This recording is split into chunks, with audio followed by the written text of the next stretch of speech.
hamdan katsiran kama amar hamdan yanbaghi li jalali wajhihi wa 'azimi sultanih. Asyhadu an la ilaha illallah wahdahu la syarika lah wa asyhadu anna Muhammadan abduhu wa rasuluhu al-mab'utsu rahmatan lil alamin. Allahumma iftah lana qulubana wa alhimna rushdana wahdina siratakal mustaqim. Inna nas'aluka ilman nafi'an wa imanan thabitan wa yakinan rasikhan wa qalban khashi'an wa lisanan dzakiran wa rizqan halalan thayyiban wa amalan salihan mutaqabbala.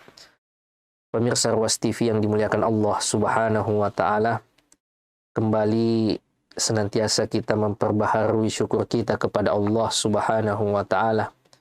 Pada pagi hari ini kita lanjutkan tafaqquh fiddin, belajar agama kita pada segmen mempelajari kehidupan sahabat Rasulullah Shallallahu Alaihi Wasallam.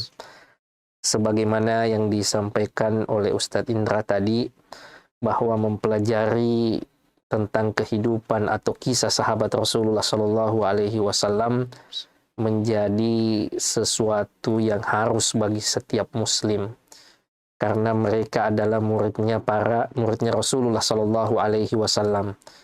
Al-Quran, hadis itu turun di masa mereka dengan bahasa mereka dan kondisi mereka, sehingga mereka lah yang paling tahu aplikasi penerapan dari nas-nas syar'i yang ada di masa Rasulullah Shallallahu Alaihi Wasallam.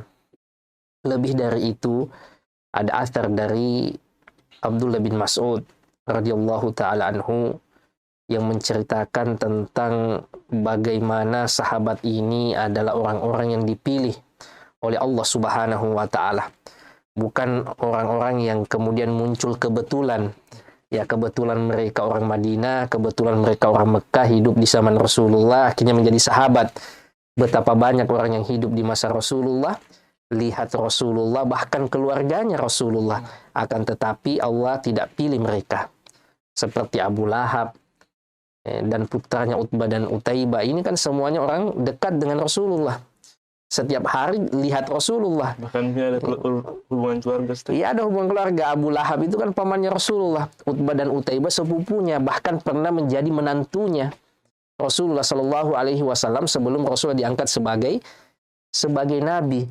Iya, kalau kita mau pikir apa yang menghalangi mereka untuk masuk Islam, dekat, setiap hari ketemu, akan tetapi inilah ni'matul istifa.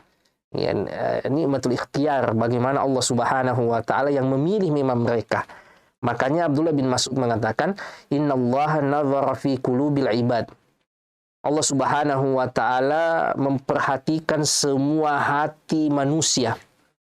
Ya, fawajada qalba Muhammadin sallallahu alaihi wasallam khaira qulubil ibad. Maka Allah Subhanahu wa taala menemukan bahwa hatinya Rasulullah sallallahu alaihi wasallam adalah hati manusia yang terbaik. Iya. Kemudian fastafahu li nafsi. Maka Allah Subhanahu wa taala memilihnya. Iya, dengan memberikan risalah, menjadikannya seorang nabi. Tsumma nadzara fi qulubil ibad ba'da qalbi Muhammadin sallallahu alaihi wasallam. Iya, setelah hatinya Rasulullah Shallallahu Alaihi Wasallam yang dipilih sebagai nabi, maka Allah melihat hati-hati yang lain selain hatinya Rasulullah Shallallahu Alaihi Wasallam. Kata Abdullah bin Mas'ud, ya, fawajada quluba ashabihi khaira qulubil ibad. Allah mendapati bahwa hati-hati sahabat yang dipilih inilah sebaik-baik hati selain hatinya Rasulullah Shallallahu Alaihi Wasallam. Ya, faja'alahum wuzara'a nabiyih. Maka mereka ini dipilih sebagai pendamping-pendamping Rasulullah Shallallahu Alaihi Wasallam, yuqatiluna ala dinih, yang mana mereka berjuang bahkan dengan nyawanya untuk agama yang mulia ini. Jadi ini sekaligus pengingat bagi kita bahwa mereka bukan manusia yang kebetulan ada di dekat Rasulullah, hidup di masa Rasulullah, akan tetapi ini merupakan nikmat dari Allah Subhanahu wa taala, yang mana Allah lah yang memilih mereka. Ya, dan dalam athar yang lain sahabat Rasulullah Shallallahu Alaihi Wasallam menyebutkan, ya, tatkala sudah banyak sahabat yang meninggal, orang kemudian mencari teladan, ya, maka kata sahabat Rasulullah, siapa yang ingin mengikuti seseorang, maka ikutilah orang yang sudah meninggal, yaitu sahabat-sahabat Rasulullah. Adapun kita-kita yang masih hidup ini, kita belum tahu ujung kehidupan kita. Mungkin hari ini ada orang nampaknya istiqomah, begitu, ya istilahnya orang Masya Allah. Ya, akan tetapi kita tidak tahu akhir hidup seseorang. Adapun sahabat-sahabat Rasulullah Shallallahu Alaihi Wasallam, mereka sudah menyelesaikan janjinya dan kehidupan mereka tercatat di lembaran-lembaran sejarah. Sisa kemudian kita mengambil inspirasi dari kehidupan mereka. Nah, ini penting untuk senantiasa kita melihat apakah beragamanya kita sudah sesuai dengan model beragamanya sahabat Rasulullah Shallallahu Alaihi Wasallam. Karena ini juga diingatkan oleh Rasulullah Shallallahu Alaihi Wasallam di dalam hadisnya, wasataftariku, ya, ummati, akan terpecah-pecah umatku ini. Ya, dan inilah fenomena yang kita lihat, ya, umat sudah berpecah-pecah dengan pandangan yang berbeda, ya, paradigma yang berbeda, kepentingan yang berbeda, ya, ala 73, menjadi 73 kelompok. Kulluhum finnar illa millata wahidah. Ya, semuanya akan ke neraka, ya, kecuali satu kelompok. Qila ma hiya ya Rasulullah, siapa kelompok yang selamat itu? Ya, kemudian Rasulullah mengatakan, hiyallati takun ala ma ana alaihi al-yauma wa ashabi. Mereka yang mengikuti jalanku dan jalannya sahabatku. Jadi Rasulullah tidak berhenti dengan mengikuti jalanku saja, akan tetapi juga meniti jalannya sahabat-sahabatku. Dan hadis ini diriwayatkan oleh Imam At-Tirmidzi. Ya, ini merupakan pondasi di dalam beragama. Bagaimana kalau kita ingin meniti jalan yang selamat itu, selain kita merujuk kepada hadis dan sunnah Rasulullah Shallallahu Alaihi Wasallam, kita perlu melihat apakah sahabat begitu memahami hadis tersebut. Ya, karena biar nyeleneh apapun kadang di Indonesia itu suatu pemahaman, biasanya selalu juga ada dalilnya. Iya, baik dari Quran ataupun kadang-kadang juga dari Sunnah, walaupun dipaksa-paksakan. Nah, untuk memverifikasi hal ini, kita cek pemahaman sahabat. Apakah begini madhabnya sahabat memahami hal yang seperti itu? Jangan-jangan kita membuat pemahaman baru. Ya, membuat perkataan-perkataan yang tidak pernah dikatakan oleh sahabat Rasulullah dan para imam sebelumnya. Pada kesempatan ini kita akan membahas sahabat yang luar biasa. Iya, yaitu Az-Zubair Ibnul Awwam. Iya, ini istimewa karena selain sahabat Rasulullah Shallallahu Alaihi Wasallam, ia merupakan kerabat dekatnya Rasulullah. Ibunya Zubair itu bibinya Rasulullah Shallallahu Alaihi Wasallam, yaitu Sofia bintu Abdul Muttalib. Jadi ayahnya Rasulullah dengan ibunya Zubair itu saudara. Jadi posisinya Zubair dengan Ali pada Rasulullah Shallallahu Alaihi Wasallam dari sisi kekeluargaan dan kekerabatan itu sama-sama sepupunya Rasulullah Shallallahu Alaihi Wasallam. Abu Thalib, Abdullah dan Sofia ini bersaudara. Semuanya anak dari Abdul Muttalib. Sementara bapaknya Zubair ini yaitu Al-Awwam, ini merupakan saudaranya Khadijah. Ya, saudaranya Khadijah radhiyallahu taala anha, istrinya Rasulullah sallallahu alaihi wasallam. Dari jalur ibu, Zubair ini sepupunya Rasulullah sallallahu alaihi wasallam. Dari jalur bapaknya Al-Awwam, ia merupakan kemenakannya Rasulullah karena ia merupakan kemenakannya Khadijah radhiyallahu taala anha. Nah, ini yang merupakan keistimewaan Zubair ini. Jadi Zubair ini keluarga dekat Rasulullah, mirip dengan Ali bin Abi Thalib. Biasanya orang yang tahu kan itu cuma Ali. Iya, sepupu Rasulullah sekaligus menantunya. Padahal ya Zubair ini juga merupakan sepupunya Rasulullah Sallallahu Alaihi Wasallam sekaligus kemenakannya Khadijah radhiyallahu taala anha. Kemudian istri dari Zubair ini juga orang yang istimewa, Asma binti Abi Bakar. Jadi ia merupakan menantunya Abu Bakar. Ya, kalau kita melihat memang kehidupan Rasulullah Sallallahu Alaihi Wasallam, para mereka iya, sahabat menikahi putri sahabat, menikahi saudarinya dan seterusnya. Makanya aneh juga misalnya kalau ada yang mempertentangkan antara sahabat yang satu dengan sahabat yang lain. Iya, mengagungkan yang lainnya kemudian menjatuhkan yang lain. Padahal para mereka jika bahasa Makassar ya, iya, mereka adalah sebenarnya satu ikatan keluarga besar. Ya, seperti Zubair tadi. Iya, Zubair ini kan termasuk orang yang dibenci oleh orang Syiah. Iya, mereka mengangkat Ali kemudian menjatuhkan Zubair. Ya, padahal mereka ini sejatinya adalah sahabat yang mulia. Ya, Zubair bin Awam radhiyallahu taala anhu, yang diantara manaqib beliau, keutamaan beliau yang pertama, annahu minal masyhudi lahum bil jannah. Orang yang dipersaksikan oleh Rasulullah Shallallahu Alaihi Wasallam bahwa ia akan masuk surganya Allah Subhanahu Wa Taala. Sebagaimana sahabat-sahabat utama yang sebelumnya kita sudah jelaskan bahwa mereka mendapatkan garansi surga dari Rasulullah Shallallahu Alaihi Wasallam, maka begitu juga dengan Zubair ini. Di dalam hadis yang diriwayatkan oleh Imam At-Tirmidzi, ya, Rasulullah Shallallahu Alaihi Wasallam mengatakan, Abu Bakrin fil jannah, Umar fil jannah, Utsman fil jannah, Ali fil jannah, Tolha fil jannah, Zubair fil jannah. Ya, dan seterusnya sampai 10 sahabat yang masuk surga yang kita sudah bahas, ya, Abdurrahman bin Auf, Sa'ad bin Abi Waqqas dan yang lainnya. Dan pernah kita sebutkan, kalau kita sudah mendapatkan garansi yang seperti ini, maka apa lagi yang kita kejar? Ini kan yang selama ini kita kejar dalam kehidupan dunia ini. Bagaimana kita mendapatkan ridhonya Allah Subhanahu wa Ta'ala. Bagaimana kita bisa kembali ke kampung halaman kita, yaitu surganya Allah Subhanahu wa Ta'ala. Karena yang menjadi masalah besar kita dalam kehidupan ini, kita ini sudah divonis mati oleh Allah. Cuma yang menjadi tanda tanya besar kita, pertama, kapan kita akan dicabut nyawa kita?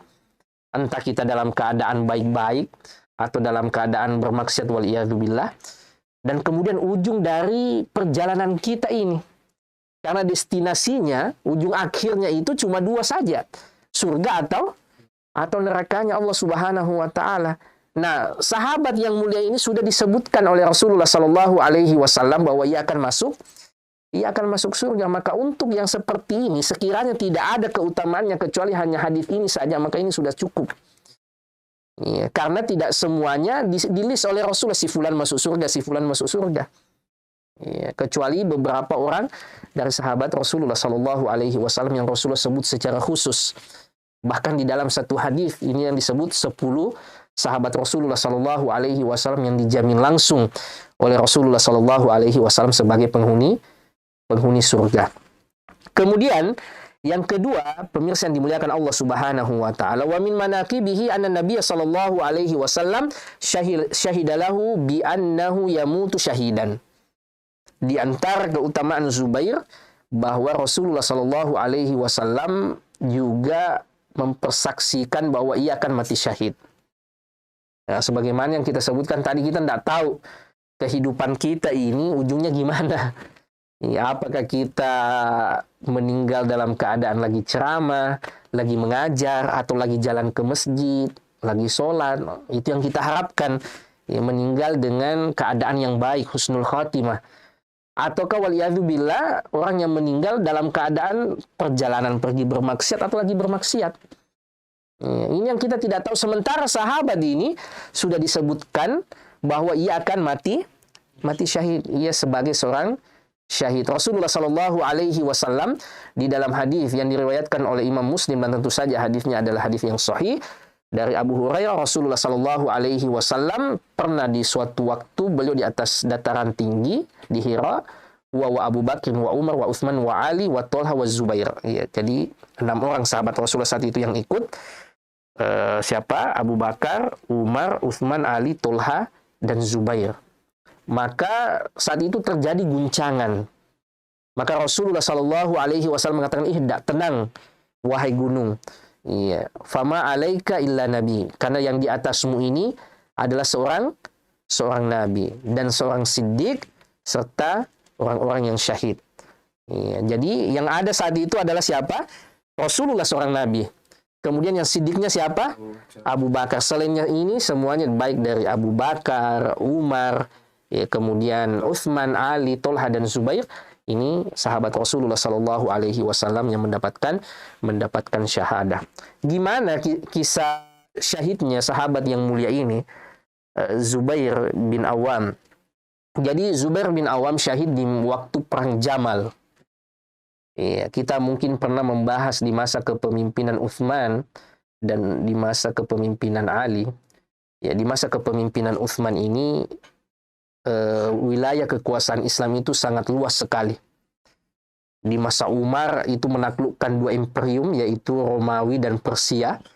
Kemudian dilanjutkan lagi oleh Utsman dengan memperluas wilayah Islam sampai kemudian ke wilayah mendekati Eropa, ke daerah Tunisia, Aljazair, ya, daerah Afrika Utara di sana, bahkan sampai ke Afghanistan, ya, wilayah Afghanistan. Melihat fenomena kaum muslimin yang besar seperti ini, menjadi imperium yang besar, bahkan menaklukkan dua imperium besar, dua negara adidaya saat itu, yaitu Romawi dan Persia. Maka musuh melihat bahwa kekuatan utama kaum muslimin ini adalah kebersamaannya, ukhuwahnya. Maka untuk mengalahkan mereka tidak ada caranya kecuali dengan politik belah bambu, dengan dipecah belah. Maka saat itu ya masuk Islamlah tokoh-tokoh Yahudi seperti yang disebutkan di dalam buku-buku sejarah seperti Abdullah bin Saba. Kemudian pemahaman-pemahaman Khawarij muncul. Ya, di masa Utsman sampai kemudian Utsman terbunuh radhiyallahu taala anhu. Ya, sebagian sahabat senior itu memandang bahwa darahnya Utsman ini harus cepat dituntut. Karena yang dibunuh ini bukan sembarang orang. Yang pertama, ia adalah sahabat Rasulullah, seorang khalifah, menantunya Rasulullah Shallallahu Alaihi Wasallam dibunuh di ibu kota, dibunuh di kota Madinah saat itu. Yang kebetulan saat itu sahabat-sahabat senior itu lagi di Mekah, lagi ibadah. Yang ada di Madinah adalah rata-rata sahabat-sahabat junior, anaknya anak sahabat Abdullah bin Umar, Husain, Hasan, dan yang lainnya. Maka di antara sahabat senior yang masih ada saat itu, Zubair, Tolha, dan istri Rasulullah Aisyah, ini meminta kepada Ali agar para pembunuh ini cepat ditangkap, cepat ditegakkan hukum atas mereka, karena ini akan menjadi masalah semakin besar kalau dibuat berlarut. Karena yang terbunuh ini adalah khalifah, sekaligus orang yang utama di dalam Islam. Akan tetapi Ali memiliki pandangan yang lain. Ya, pandangan yang lainnya itu Ali mengatakan sebaiknya diredam dulu, dibuat stabil kondisi, baru kemudian ditegakkan hukum. Ya, ini masalah ijtihadi. Ya, dua kelompok sahabat ini, sahabat senior ini berbeda pendapat. Maka Tolha, Zubair bersama dengan Aisyah itu pergi ke Irak, ya, ke Kufah sana, untuk kemudian mencari pembunuh Utsman. Mereka tertahan di kota, singkat kemudian Ali pun datang juga. Ya, dan mereka sepakat untuk jangan ada kontak senjata. Tidak boleh ada perang ini. Semuanya maksud dan tujuannya baik. Ya, menghindari fitnah yang lebih besar. Tolha, Zubair, dan Aisyah memandang bahwa sebaiknya segera menegakkan hukum supaya fitnah tidak semakin besar. Karena yang terbunuh ini adalah bukan sembarang orang, tetapi khalifah, menantunya Rasulullah, sahabat Rasulullah yang dijamin masuk surga. Tetapi Ali memiliki pandangan yang lain. Untuk menghindari fitnah yang besar, sebaiknya jangan ditegakkan sekarang, karena kondisi belum stabil.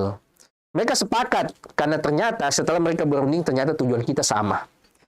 Sama-sama menghindari fitnah yang lebih besar. Ya, dan mereka sepakat untuk tidak boleh ada bentrok. Ya, kaum muslimin di kubu Zubair, Tolha, dan Aisyah kemudian istirahat.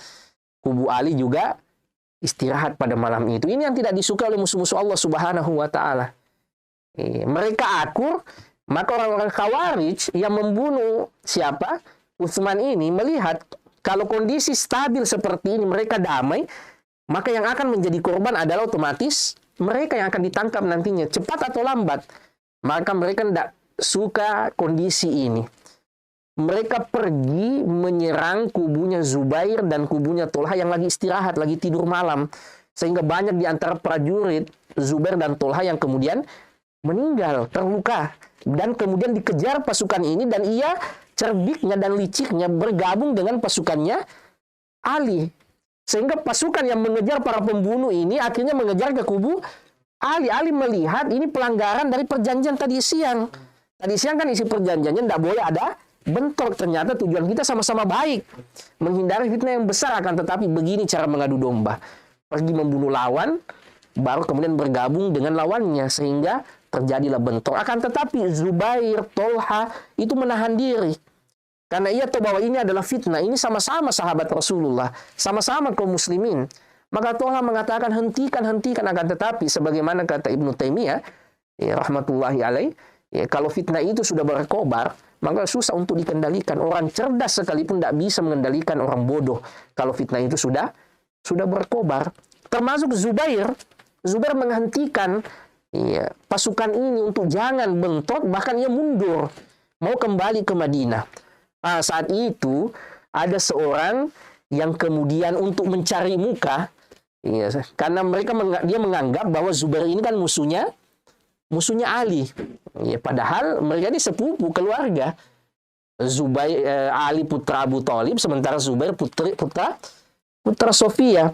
Maka sebagai bentuk siapa pembunuh ini ingin mendapatkan pujian dari siapa?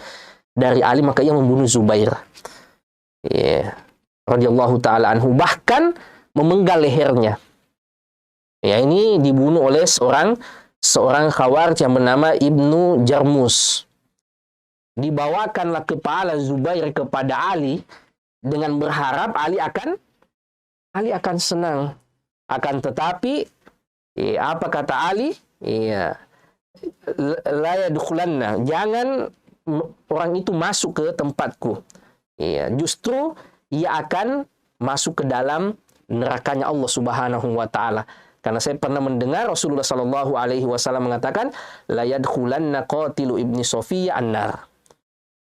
Bahwa orang yang membunuh Zubair, orang yang membunuh putra Sofiyah akan masuk neraka. Ternyata yang ia harapkan adalah pujian, justru kemudian vonis neraka dari Ali bin Abi Thalib radhiyallahu taala anhu. Jadi fitnah seperti itu. Musuh tidak mau melihat kita akur, melihat kita tenang, selalu diciptakan huru-hara. Saat sahabat Rasulullah sudah ketemu, ternyata maksudnya sama-sama baik, diciptakanlah kondisi. Dan saat itu Zubair menahan diri, termasuk Tolha. Termasuk Tolha saat itu kita akan bahas pada pertemuan berikutnya bagaimana Tolha itu menjadi korban juga.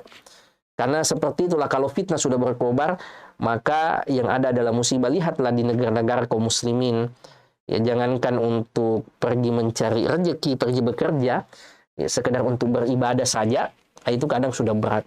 Apalagi kalau sudah menyangkut stabilitas sosial, keselamatan seseorang, nyawa seseorang, maka ini sangat berbahaya. Dan beliau radhiyallahu taala anhu syahid di situ, dibunuh oleh seorang khawarij yaitu Ibnu Jarmuz, yang dengannya mengharapkan pujian Ali, akan tetapi justru ia sampaikan hadis bahwa pembunuh Zubair akan masuk ke neraka. Maka vonis apalagi yang lebih berat daripada ini kalau kita divonis sebagai penduduk neraka, wal iyadu billah. Kemudian wa min manakibihi, di antara keutamaan radhiyallahu taala anhu Zubair, annahu kana mimman istajaba lillahi wa lirrasul min ba'di ma asabahumul qarh. Di antara keistimewaan Zubair bahwa beliaulah yang menerima atau bersegera menjawab panggilan Allah dan Rasulnya tatkala kaum muslimin terluka di perang Uhud. Dan turun ayat khusus yang menceritakan tentang hal ini. Bagaimana Zubair bersama dengan beberapa sahabat yang lain, meskipun kondisinya berat, mereka baru saja kalah dan luka-luka, akan tetapi mereka bersegera menyambut tugas yang baru. Allah Subhanahu wa taala berfirman di surah Ali Imran, alladzina istajabu lillahi war rasuli min ba'di ma asabahum, dan bagi mereka yang bersegera menyambut panggilan Allah dan Rasulnya setelah mereka terluka, min ba'di ma asabahumul qarh lilladzina ahsanu minhum wattaqau ajrun azim, bahwa mereka mendapatkan pahala yang begitu besar. Ini kisahnya di perang Uhud. Saat itu kaum muslimin mendapatkan kabar bahwa orang-orang Mekah akan menyerang kota Madinah sebagai bentuk balas dendam. Mereka ini kan kalah di perang Badar, orang-orang Quraisy. Kalau dengan 1.000 pasukan mereka kalah di perang Badar, itu mereka melipat gandakan menjadi 3.000 pasukan. Dengan pembiayaan pasukan saat itu 50.000 dinar. Ya, jadi saat itu siapa? Abu Sufyan berhasil lolos dari kota Madinah, itu membawa uang 50.000 dinar hasil perdagangan. Maka kata Abu Sufyan, uang ini tidak usah dibagi-bagi. Ya, tetapi kita jadikan sebagai logistik peperangan. Nah, ini 50.000 dinar ini 200 miliar kalau kita konversi, karena relatif emas itu kan stabil. Ya, 1 dinar dulu bisa beli 1 kambing, 2 kambing, sampai sekarang juga seperti itu. Dengan nilai 4 jutaan 1 dinar itu. Ya, 200 miliar kira-kira untuk ukuran kita dipakai untuk membiayai perang Uhud ini. Ya, maka saat itu, pemirsa yang dimuliakan Allah Subhanahu wa Ta'ala, datang kabar kepada Rasulullah, maka Rasulullah mengatur strategi, kemudian menyambut mereka di luar kota, yaitu di Uhud. Dan di fase berikutnya peperangan ini ternyata kaum muslimin kalah. Ya, dan ini mungkin sudah dibahas di segmen Sirah Nabawiyah, dan juga kita pernah bahas bagaimana tim pemanah itu turun, kemudian musibah itu terjadi. Ya, puluhan sahabat Rasulullah gugur pada peristiwa Uhud itu, luka yang sangat besar bagi kaum muslimin. Hamzah bin Abdul Muttalib, paman Rasulullah Sallallahu Alaihi Wasallam, gugur. Mus'ab bin Umair juga gugur, dan puluhan sahabat Rasulullah yang bahkan Rasulullah Sallallahu Alaihi Wasallam luka-luka. Banyak sahabat Rasul yang cacat akhirnya. Ya, Rasulullah dibawa naik ke atas gunung untuk berlindung. Kemudian setelah pasukan ini mundur ke Mekah, kembali ke Mekah, baru kemudian Rasulullah ke Madinah, kembali ke kota Madinah. Nah, disinilah ayat ini kemudian bercerita tentang Zubair. Saat kondisi kaum muslimin lagi luka-luka, baru saja kalah, saat itu Rasulullah Sallallahu Alaihi Wasallam mengatakan kepada mereka, man yadhabu fi ithrihim, siapa yang akan mengikuti pasukan itu yang kembali ke Mekah, karena khawatirnya Rasulullah Sallallahu Alaihi Wasallam mereka ini akan kembali menyerang Madinah, karena mereka tahu bahwa Madinah ini lagi luka-luka, lagi lengah, lagi lemah. Maka Rasulullah Shallallahu Alaihi Wasallam langsung mengambil inisiatif, siapa yang ingin mengikuti jejak mereka, mematai-matai mereka, jangan sampai mereka tidak jadi balik, justru memutar dan menyerang kota yang mana keadaan kaum muslimin lagi luka-luka. Maka saat itu, ya, kata Aisyah, yang pergi itu adalah Abu Bakar dan Zubair. Ya, ini perkataan Aisyah kepada Urwah bin Zubair. Bagaimana ia membanggakan bapaknya Urwah ini. Dan ini metode bagi orang tua untuk kemudian mendidik anaknya. Jangan orang tua itu dijatuhkan di depan anaknya. Justru diceritakan kisah-kisah kepahlawanannya bapaknya dulu. Itu bapakmu dulu masih luka-luka di perang Uhud. Rasulullah mau cari siapa yang bisa memata-matai mengejar pasukan ini, melihat apa yang dilakukan, dan yang pergi itu ternyata bapakmu dan kakekmu. Kata Aisyah kepada Urwah bin Zubair, bapakmu Zubair dan kakekmu Abu Bakar. Kadang kita itu salah-salah mendidik anak. Kan jangan seperti bapakmu. Itu bapakmu dulu, dipukul baru bangun. Iya, kalau sahabat tidak seperti itu. Bagaimana dibanggakan orang tua itu di depan anaknya? Karena kapan anak wibawa orang tuanya itu sudah jatuh, maka ia akan mencari teladan di luar. Sama dengan Rasulullah Sallallahu Alaihi Wasallam. Rasulullah itu pernah dinaiki oleh Hasan dan Husain. Iya, main kuda-kudaan, dan Rasulullah bermain dengan cucunya. Kata Rasulullah, sebaik-baik pengendara, penunggang kuda itu adalah kalian berdua. Tetapi ada yang lebih jago dari kalian berdua, yaitu bapakmu Ali bin Abi Thalib. Rasulullah membanggakan orang tuanya di depan cucunya ini. Ya, kadang kita tidak sadar itu kalau berbicara sama anak-anak, ya, jangan seperti mamamu, jangan seperti bapakmu, jangan seperti kami, ini tidak boleh. Ini tidak boleh, karena kapan wibawa orang tua ini jatuh di hadapan anak-anak, maka ia akan mencari sosok yang lain di luar, dan ini berbahaya. Kita tidak tahu fitnah di luar, akhirnya salah pergaulan dan seterusnya. Dan ini yang dilakukan juga oleh istri Rasulullah Aisyah. Ia ceritakan bagaimana dulu di Uhud kaum muslimin masih luka-luka, yang sekiranya mereka mau mencari uzur, ya bisa saja kita terluka, mungkin kalau yang lain dulu komandan, ya kita ini masih luka-luka. Akan tetapi ternyata yang berangkat adalah siapa? Zubair dan Abu Bakar, bapakmu dan kakekmu. Itu dulu bapakmu dan kakekmu masih luka-luka, baru-baru pulang dari Uhud, tetapi mereka yang langsung mengambil tugas ini dan turun ayat ini. Bahwa mereka yang bersegera menyambut panggilan Allah dan Rasul-Nya, meskipun mereka masih terluka, menderita kekalahan yang luar biasa, korah, akan tetapi Allah memberikan kepada mereka pahala yang besar. Dan itu adalah bapak dan kakekmu, wahai Urwah, kata Aisyah radhiyallahu taala anha. Kemudian yang keempat, wa min manaqibihi, di antara keutamaan siapa? Zubair bin Awam yang tidak dimiliki oleh sahabat yang lain, bahwa inilah merupakan satu-satunya sahabat yang digelari sebagai Hawari Rasul. Apa itu Hawari? Biasanya kan Hawari ini pada pengikut-pengikutnya Nabi Isa. Hawari ini adalah pendamping setia, penolong setia. Nah, ini julukan yang tidak diberikan kepada semua sahabat Rasulullah Sallallahu Alaihi Wasallam kecuali kepada Zubair. Rasulullah Sallallahu Alaihi Wasallam mengatakan, Inna likulli nabiyyin hawariya. Sesungguhnya setiap nabi itu memiliki pendamping-pendamping setia, memiliki penolong-penolong setia. Wa inna hawariya Zubair bin Awam. Sesungguhnya hawariku, kata Rasulullah Sallallahu Alaihi Wasallam, pendamping setiaku itu adalah Zubair ibnul Awam, sepupunya sendiri, sahabat yang mulia ini. Ini tidak ada digelari sahabat yang lain sebagai Hawari Rasul kecuali Zubair. Makanya ini merupakan gelar yang melekat pada Zubair, Al-Hawari. Kalau Abu Bakar kan As-Siddiq, kalau Umar misalnya Al-Faruq. Nah, untuk Zubair ini Al-Hawari sebagai pendamping setia. Dan ini gelar datang langsung dari Rasulullah Sallallahu Alaihi Wasallam. Bukan gelar wisuda yang bisa diusahakan, akan tetapi yang memberikannya gelar langsung Rasulullah Sallallahu Alaihi Wasallam yang tidak disandang oleh yang lain.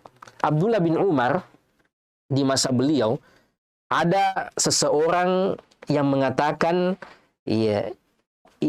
saya ini adalah ana ibnul Hawari, saya ibnul Hawari. Kemudian Abdullah bin Umar mengatakan, in kunta min waladi Zubair wa illa fala. Kata Abdullah bin Umar, kalau engkau betul putranya Zubair, maka engkau bisa memakai gelar itu sebagai putra Hawari. Tetapi kalau bukan putranya Zubair, maka itu tidak boleh kau sandang gelar itu. Karena gelar itu hanya diberikan oleh Rasulullah Sallallahu Alaihi Wasallam kepada Zubair. Jadi tidak ada orang yang boleh mengklaim sebagai Hawari selain Zubair, atau putra dan keturunannya tidak boleh mengklaim saya keturunan Hawari kecuali keturunannya Zubair, kata Abdullah bin Umar. Karena yang diberikan julukan itu hanyalah Zubair bin Awam. Sebagaimana para pengikut-pengikut setia dahulu, pendamping-pendamping setia Nabi Isa dikejar. Karena di masa itu Nabi Isa ini dikejar oleh penguasa saat itu atas provokasi orang-orang Yahudi. Ada tokoh-tokoh penting di sekitar Nabi Isa. Maka kata Rasul, setiap Nabi itu memang seperti itu. Ada pendamping setianya. Dan pendamping setiaku adalah Zubair. Kemudian keutamaan yang lainnya, pemirsa yang dimuliakan Allah Subhanahu wa taala, wa min manaqibihi radhiyallahu taala anhu anna Nabiy sallallahu alaihi wasallam, bahwa Rasulullah sallallahu alaihi wasallam menjadikan kedua orang tuanya sebagai jaminannya untuk menunjukkan keutamaannya Zubair. Kisahnya bagaimana? Ini terjadi di perang Ahzab. Ini kita flashback kembali bagaimana perang Ahzab itu. Jadi di Madinah itu ada 3 kelompok Yahudi, Bani Qainuqa, Bani Nadir, dan Bani Quraidah. Bani Qainuqa ini sudah terusir karena pengkhianatannya, yaitu menyingkap aurat seorang muslimah dan membunuh sahabat Rasulullah.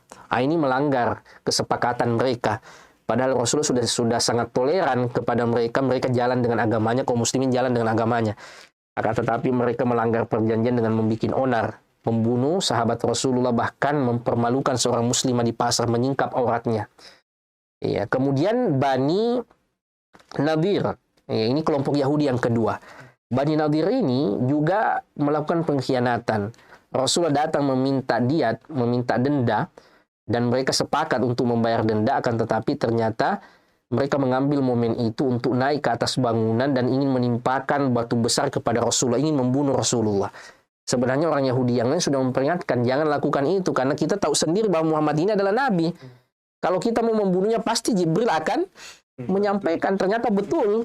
Ya, akhirnya ketahuan rencana mereka atas apa yang disampaikan atau atas informasi dari Jibril, maka Rasulullah bangkit meninggalkan tempat itu dan mengumpulkan pasukan dan mengusir Bani Nadir ini. Bani Nadir inilah karena sakit hati diusir dari Madinah, maka mereka menggalang kekuatan orang-orang Arab untuk menyerang Madinah. Iya, kan kebiasaan orang Yahudi itu seperti itu, dia memukul lawan pakai tangan orang lain. Tidak berani mereka face to face. Ya, semua Yahudi ini tidak berani mereka face to face dengan Rasulullah.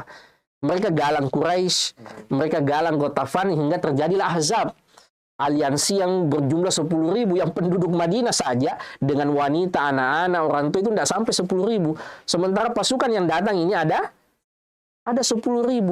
Nah, disitulah Rasulullah rapat, dan alhamdulillah ya, ada sahabat Rasul yang bukan orang Arab, yaitu orang Persia yang biasa terlibat perang besar dengan Romawi.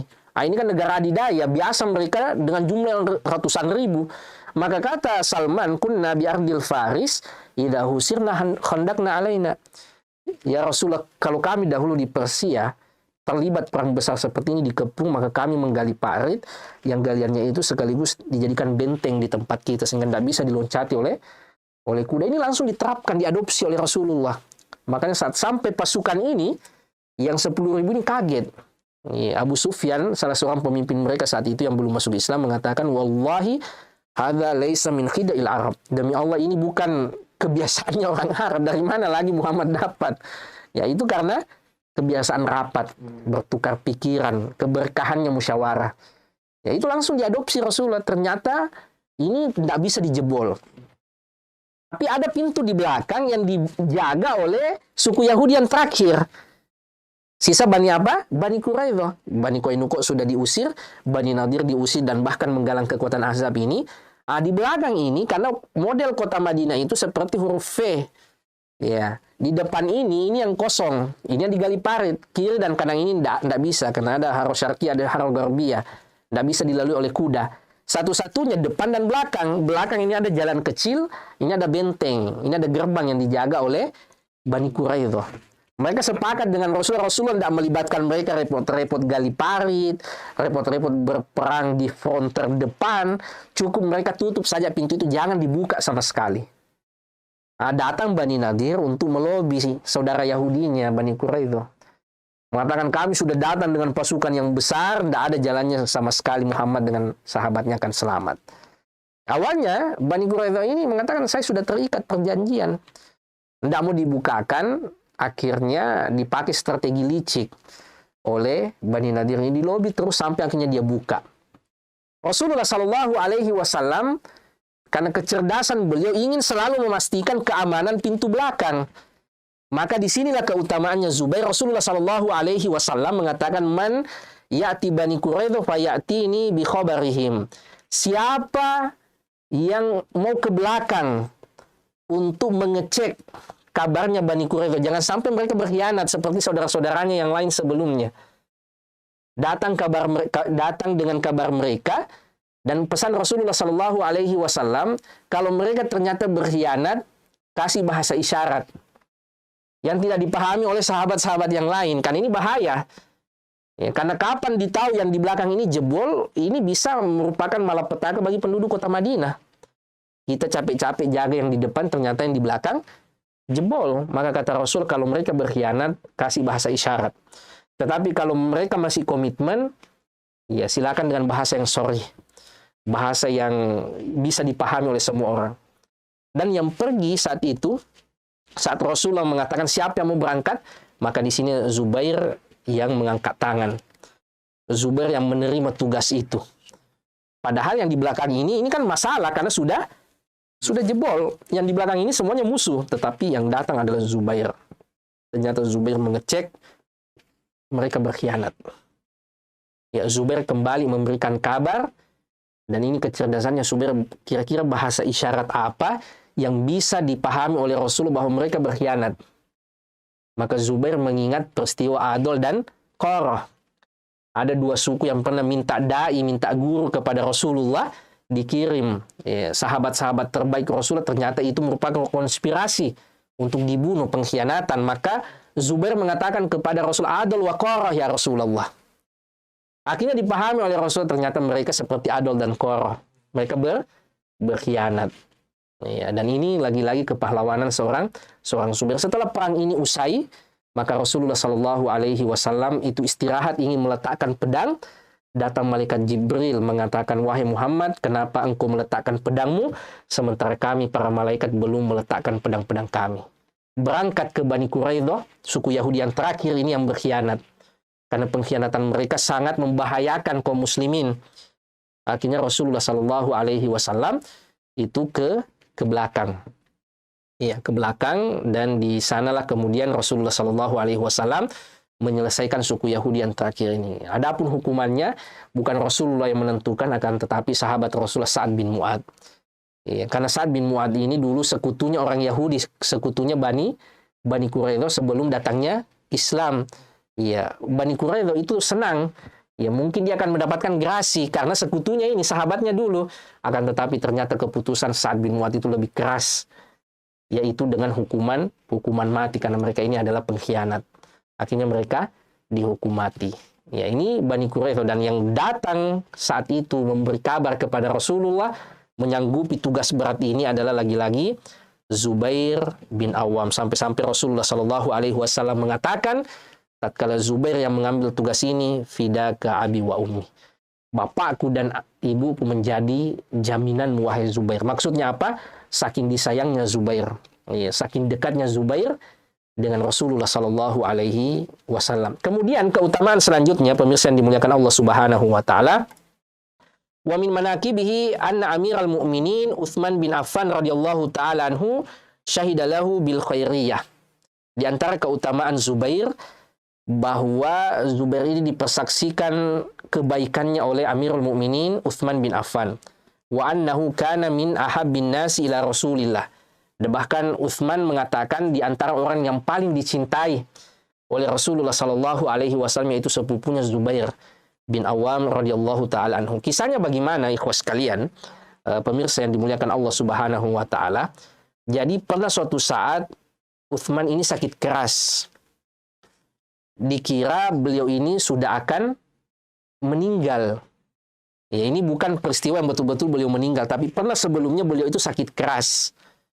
Ya, sampai kemudian orang-orang menunjuk atau meminta kepada Utsman, siapa kira-kira orang yang bisa menggantikanmu? Ya, Utsman kemudian terus mikir-mikir sampai kemudian ia dapat nama, yaitu siapa? Zubair. Utsman mengatakan bahwa ini adalah orang baik. Ini adalah orang yang sangat dicintai oleh Rasulullah Sallallahu Alaihi Wasallam. Jadi di mata Utsman, ya, Zubair ini bukan orang sembarangan, bukan sahabat biasa, akan tetapi bahkan berhak dengan kepemimpinan. Ya, makanya nanti juga, ya, atau bahkan sebelumnya Umar itu juga melibatkannya dalam syura. 6 orang yang ditunjuk oleh Umar untuk rapat. Karena 6 orang menurut Umar ini orang yang diridhoi oleh Rasulullah saat Rasulullah sudah wafat, dan Rasul tidak pernah meralat perkataannya bahwa 6 orang ini masuk surga. Karena yang tersisa dari 10 sahabat yang masuk surga saat itu adalah Utsman, Ali, Zubair, Tolha, Abdurrahman bin Auf, Sa'ad bin Abi Waqqas, dan Sa'id bin Zaid. Akan tetapi karena Sa'id bin Zaid ini keluarganya Umar, adik iparnya, maka Umar tidak mau melibatkan keluarganya dalam permasalahan kepemimpinan. Nah, 6 orang ini yang tersisa salah satunya Zubair.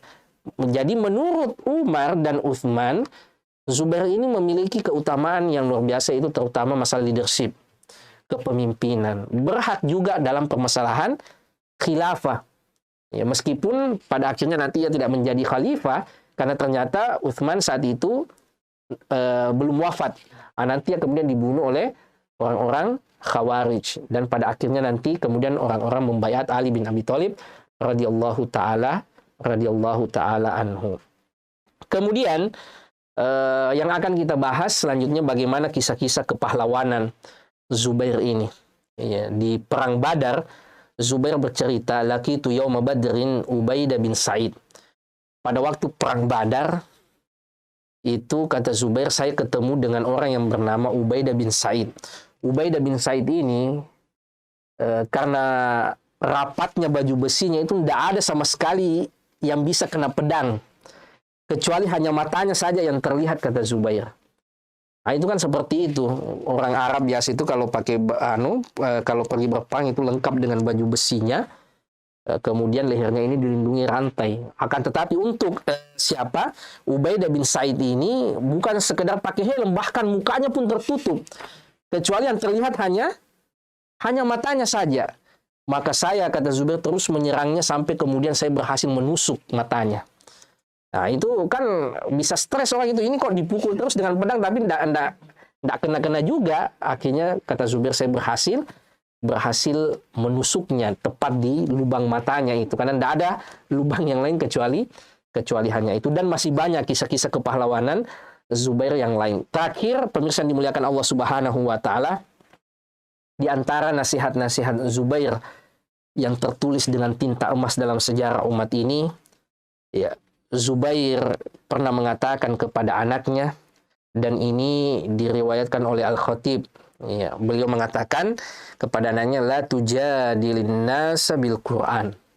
Kalau engkau ingin berdebat dengan orang, jangan engkau mendebatnya dengan Quran. Fa innaka la tastati'uhum. Karena engkau tidak akan mampu. Walakin alaika bis sunnah. Akan tetapi kalau ingin berdiskusi maka gunakan argumentasi sunnah. Karena kenapa? Ya, Al-Quran ini sifatnya kadang global. Yang menjelaskannya adalah sunnah-sunnah Rasulullah Shallallahu Alaihi Wasallam. Ya. Kata Zubair, ya, jangan kalau ingin berdebat jangan terlalu banyak menggunakan atau mencukupkan diri dengan argumentasi Quran, tetapi dengan sunnah. Seperti dalam Al-Quran, aqimis sholah, ya, tegakkanlah sholat, tetapi bagaimana sholat itu, berapa rakaatnya, bagaimana kaifiannya, itu kan diungkap di sunnah-sunnah Rasulullah Shallallahu Alaihi Wasallam. Dan ini sekaligus penegas tentang tidak benarnya orang-orang yang ingkaru sunnah. Kan ada golongan seperti itu, menolak sunnah Rasulullah Sallallahu Alaihi Wasallam dan mencukupkan dengan Al-Quran. Justru kata Zubair, kalau ingin berdiskusi jangan cukupkan diri dengan Al-Quran, tetapi kuatkan dengan sunnah. Di antara juga wasiat Zubair, perkataan quotes dari Zubair, man istata'a minkum an takuna lahu khabi'ah min amali salih falyaf'al. Ya, siapa di antara kalian yang mampu menyembunyikan amal solehnya, maka hendaknya ia lakukan. Ya, ini kata Zubair, yang paling penting itu bagaimana amal soleh itu disembunyikan. Atau kita memiliki amalan-amalan soleh yang tidak ada orang yang tahu kecuali hanya kita saja. Nah, ini merupakan puncak keikhlasan. Yang bukan seperti sekarang apa-apa segala sesuatu itu harus dipublish. Segala sesuatu itu harus diinfokan kepada orang-orang. Maka kata Zubair, kalau engkau mampu untuk menyembunyikan amalanmu, maka itulah yang engkau harus lakukan. Ya, walaupun kadang mungkin ada maslahat ya, untuk kemudian kita publish, untuk memotivasi dan seterusnya. Tetapi asalnya, kata Zubair, kalau kita bisa untuk menutupi amalan kita, maka seyogianya kemudian kita menjadikan amalan kita itu tersembunyi dari pandangan orang. Kemudian yang terakhir, pernah putra Zubair suatu hari bertanya kepada Zubair, kepada bapaknya, "Maliya la asma'uka tuhadditsu an Rasulillah sallallahu alaihi wasallam kama asma'u Ibnu Mas'udin wa fulanan wa fulan." Wahai bapakku, kenapa tidak pernah saya dengar darimu menukil hadis dari Rasulullah? Qala Rasulullah. Beda dengan sahabat yang lain, beda dengan Abdullah bin Mas'ud, Abdullah bin Umar, Abu Hurairah dan yang lainnya. Ya, ini kan unik. Padahal Zubair ini hawari, pendamping setianya Rasulullah, menolong saya. Tapi kenapa tidak pernah saya dengar, kata anak Zubair, tidak pernah saya dengar darimu, wahai bapakku, engkau mengatakan qala Rasulullah, qala Rasulullah. Beda dengan sahabat-sahabat yang lain. Apa kata Zubair? Dan ini luar biasa. Kata Zubair, ama inni lam ufariquhu mundu aslamtu. Saya tidak pernah berpisah dengan Rasulullah semenjak saya masuk masuk Islam. Walakinni sami'tu minhu kalimah. Akan tetapi ada perkataannya Rasulullah sallallahu alaihi wasallam yang saya pegangi, wa man kadzaba alayya muta'ammidan falyatabawa maq'adahu minan nar.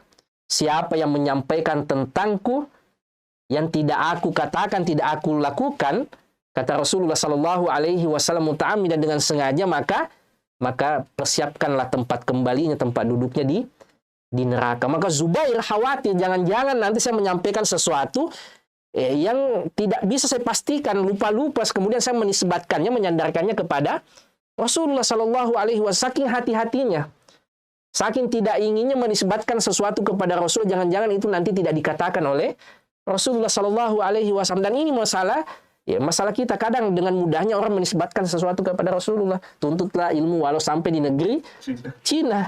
Iya, apa hubungannya?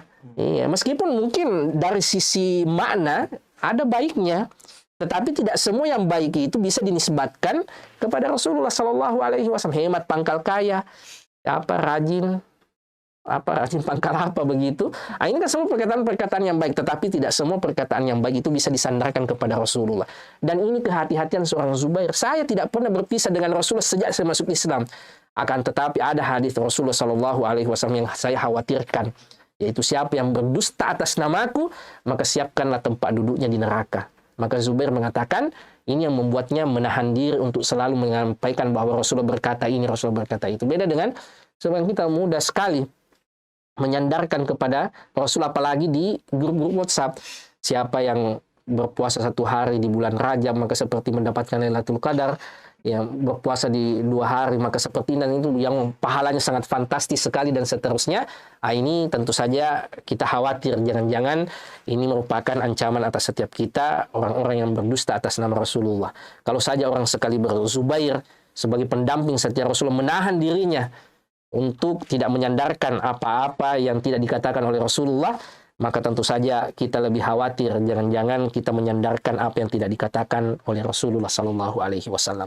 Ini sepintas kisah kepahlawanan dan keutamaan sahabat yang mulia sekaligus keluarga Rasulullah, Az-Zubair ibn Al-Awwam radhiyallahu taala anhu. Mudah-mudahan ada manfaatnya, terutama untuk pribadi kami sendiri, untuk terus kita teladani sosok-sosok mulia di sekitar Rasulullah sallallahu alaihi wasallam. Wassallallahu ala nabiyina Muhammad wa ala alihi wa sahbihi wasallam. Wa akhiru da'wana alhamdulillahi rabbil alamin. Kami kembalikan kepada moderator. Baik, alhamdulillah atas materinya, Masya Allah. Mungkin tidak mengapa ada pertanyaan. Ya, boleh. Ya. Pertanyaan pertama, Ustaz, dari kami pribadi. Ya. Jadi kami tempat salah ucap terhadap gelar dari para sahabat rahimahullah. Sekarang ternyata radhiyallahu anhu. Apa keutamaannya para sahabat, Ustaz? Apakah gelar radhiyallahu anhu ini hanya memang khusus untuk para sahabat, Ustaz? Ya, secara ini kan sebenarnya doa. Iya, di antara ulama kita banyak juga yang menyebutkan misalnya kepada Imam Syafi'i radhiyallahu taala anhu, mudah-mudahan Allah meridhoinya. Tetapi untuk sahabat ini ada ayat yang menceritakan tentang ini, yaitu di surat Taubah ayat 100, wasabiqunal awwalun minal muhajirin wal ansar walladzina tabauhum bi ihsan radhiyallahu anhum wa radu'an. Adapun kata Allah Subhanahu wa taala, orang-orang yang awal masuk Islam baik dari orang muhajirin dan orang ansor dan yang mengikuti mereka dengan baik, itu Allah ridho kepada mereka dan mereka pun ridho kepada Allah. Makanya lazimnya kepada sahabat itu digunakan radhiyallahu anhu. Adapun kepada ulama itu digunakan misalnya rahimahullah. Ya, meskipun tidak menutup kemungkinan kepada ulama seperti kepada misalnya Imam Syafi'i dikatakan radhiyallahu taala anhu, mudah-mudahan Allah meridhoinya. Tetapi untuk garansi bahwa mereka-mereka yang diridhoi oleh Allah dan mereka ridho kepada Allah itu adalah sahabat-sahabat dari kalangan muhajir dan ansor, ada ayatnya. Adapun yang lain maka itu merupakan doa kepada ulama kita. Wallahu taala alam. Ya. Baik, insyaallah. Kemudian pertanyaan terakhir, Ustaz. Ya. Kebanyakan para sahabat ini memiliki keahlian tersendiri. Ya. Misalnya rata-rata mungkin punya keahlian yang sama, misalnya berperang, fisik yang kuat, strategi dan lain-lain, Ustaz. Namun secara pribadi kan melihat tadi bahwa keutamaan Zubair bin Awwam radhiyallahu anhu adalah sam'an wa ata'an. Iya, sam'an wa ta'ah. Jadi apakah kita bisa mengambil atau bagaimana cara kita ikhwah-ikhwah ini Ustaz mengambil perilaku seperti ini dan kepada siapa kita subhanahu wa ta'ala Ustaz di zaman sekarang? Pertama, tidak semuanya sebenarnya sahabat Rasulullah Shallallahu Alaihi Wasallam itu jago perang. Ada sahabat Rasulullah Shallallahu Alaihi Wasallam itu yang fokusnya di ilmu, diproyeksikan jadi ulama seperti Abdullah bin Umar. Ada sahabat Rasul yang tidak bisa perang, tidak bisa juga jadi ulama seperti Hasan bin Thabit. Iya, dia cocoknya jadi penyair, maka disitulah posnya. Ada begitu juga sahabat-sahabat Rasul seperti kita kehidupannya. Ada yang petani, ada yang kaya raya, ada yang kehidupannya sederhana. Ya, ada yang tidak kuat hafal Quran tetapi jago sekali dalam perang. Kan seperti begitu juga kita. Ya, ada yang bisa jadi ulama, ada yang tidak bisa jadi ulama. Tetapi bagaimana kita bisa memberikan kontribusi yang terbaik kepada umat ini dan sebagai pundi-pundi amal soleh kita. Ya, kalau pertanyaannya sekarang kepada siapa kita taat? Yang pertama kepada kedua orang tua kita. Ya, tentu saja ya, ridhollahi fi ridho walidain. Ya, sesungguhnya ridho Allah Subhanahu wa taala ada pada ridho kedua orang tua kita. Kemudian apa-apa yang disampaikan oleh ulama dan ulil amri kita, pemimpin kita, selama itu bukan sesuatu yang maksiat. La ta'ata li makhluqin fi maksiatil khaliq. Tidak ada ketaatan kepada makhluk siapapun ia dalam bermaksiat kepada Al-Khaliq. Ada aturan-aturan yang dibuat pemerintah pakai helm. Nah, ini diantara bentuk kita mengharapkan wajah Allah, mengharapkan pahala, pakai helm. Selain kita taat kepada mereka untuk kemaslahatan kita juga. Ya, taat kepada kedua orang tua kita tentu saja secara pribadi. Yang kedua kepada ulama kita karena ia juga tergolong sebagai ulil amri. Kata sebagian ulama kita yang dimaksud adalah ulil amri itu adalah siapa? Ulama dan pemimpin kaum muslimin selama bukan dalam rangka bermaksiat kepada Allah Subhanahu wa taala. Pemerintah sudah memberikan regulasi yang baik untuk kemaslahatan kita, maka taatlah, jangan senang menyelisihi. Ya, seperti yang kita sebutkan tadi, jangan-jangan yang terjadi justru adalah ketidakstabilan sosial. Ya, akhirnya semua merasa memiliki pandangannya sendiri, akhirnya yang terjadi adalah faudah. Dan ini berbahaya sekali. Jadi seperti itu, selama apa yang disampaikan itu bukan sesuatu maksiat, maka kita taat. Ya, sam'an wa ta'akan. Tetapi kalau ia maksiat siapapun ia, maka tidak boleh kita taat. Meskipun ia orang tua kita, meskipun ia adalah seorang ulama, meskipun ia seorang pemimpin, kalau itu adalah maksiat, la ta'ata li makhluqin fi maksiatil khaliq. Tidak ada ketaatan kepada makhluk dalam bermaksiat kepada Allah Subhanahu wa taala. Wallahu taala alam.